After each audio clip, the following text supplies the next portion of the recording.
یہ جڑے یزیدی ٹولا ہے یہ کہندے جی وہ سلطنت واسطے گئے سن. اقبال کہندا مدعا یا سلطنت بودے اگر خود نہ کر دے بات چنی سامان سفر. اقبال کہندا جی حسین سلطنت واسطے گئے ہوندے تے جلیا شیر خار پتر لے کے تے کدی نہیں کوئی جنگ گیا. ہاں جی تا قیامت قطع استبداد کر اور موج خون او چمن آباد کر. اقبال کہندا اے تے حسین ابن علی دا ہی کام سی تا قیامت ظالمہ دا پنجا توڑ گئے.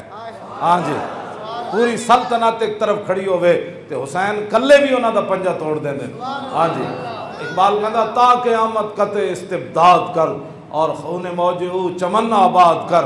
تو اقبال کہندا تینوں پتہ ہے اس کھیت نو تے اس چمن نو خون کون دے کے آباد کر گیا قیامت تک؟ اقبال کہندا وہ حسین ابن علی کر گیا قیامت تک.